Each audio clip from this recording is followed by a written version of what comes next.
kalau keinginannya tidak terpenuhi dia akan menghilang gitu. Seperti setelah pertemuan itu dia sempat ajak ketemu aku sama Farabi berdua. Jadi kita jalan bertiga. Saya bilang untuk saat ini karena notulen tadi belum resmi dan belum selesai lah. Kan itu masih bentuk draft ya.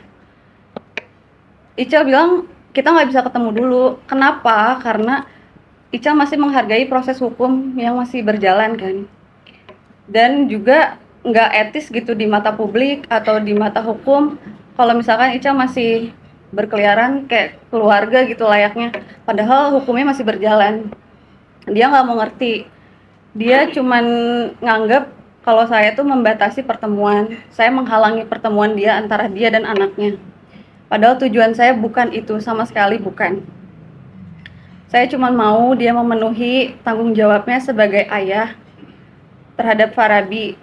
Jangan pikirin saya masih punya tangan, saya masih punya kaki. Saya masih bisa cari uang sendiri, saya masih bisa kerja.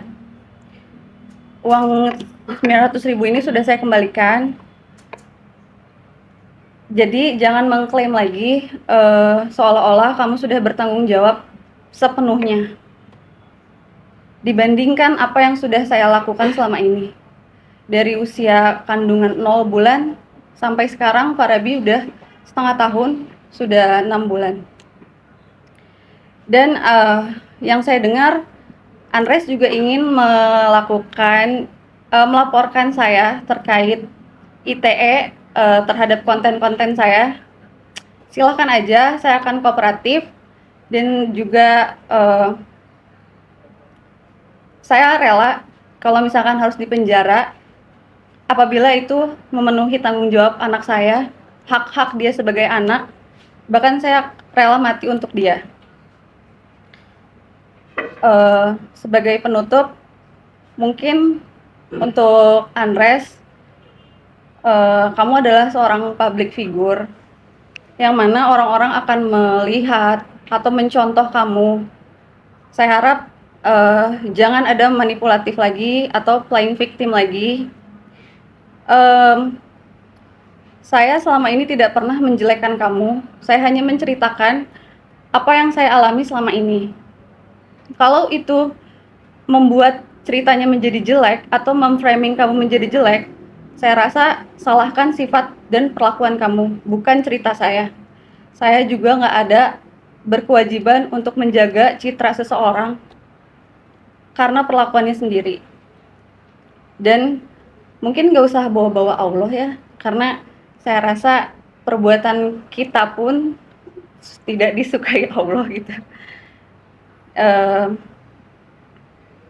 Dan dimohon kepada seluruh teman-teman atau netizen yang melihat dan menonton ini, saya harap juga untuk tidak membuli beliau, karena bagaimanapun Andres adalah ayah dari anak saya. Terima kasih. Mungkin ada pertanyaan dari rekan-rekan wartawan. Oke, siap. Untuk poin, untuk kita sudah damai ya. Untuk poin ini perdamaian yang sebenarnya tidak diinginkan oleh klien kami. Jadi dari judulnya adalah notulen, tapi isinya adalah kesepakatan, menyepakati di mana poin-poinnya. Ini bukan Icel yang tulis. Jadi saya bisa buktikan bahwa pengacara yang sebelumnya melakukan tindakan yang di luar kendali, di luar itikat baik seorang pengacara.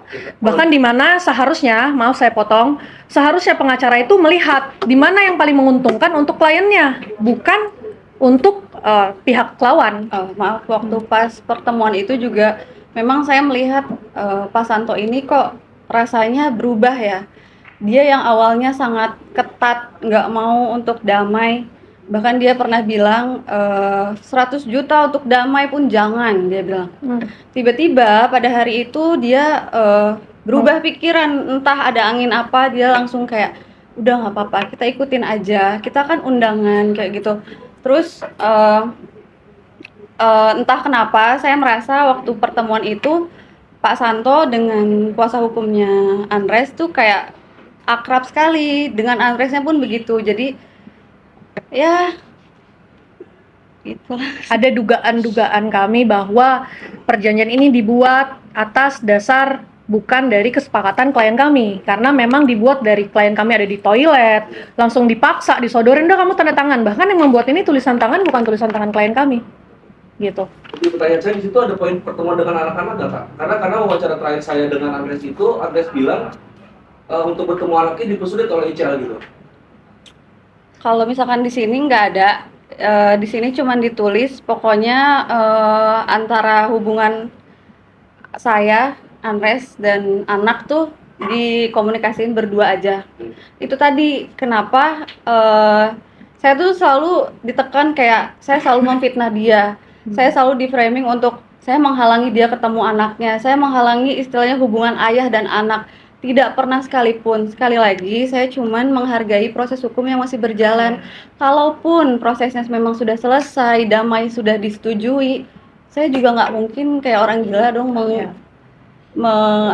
menghalang-halangi mereka. Mereka mau ketemu silahkan kok. Jadi hargai dulu proses hukumnya. Poinnya adalah kedua, kami sangat mentaati proses hukum, ya. Poin pertamanya itu. Yang kedua, klien kami itu ada dugaan-dugaan, ada pengancaman, yaitu akan dilaporkan dalam Undang-Undang ITE. Berarti kan klien kami ini kan ketakutan dong. Dia nggak mau melangkahi apapun yang sedang berjalan gitu.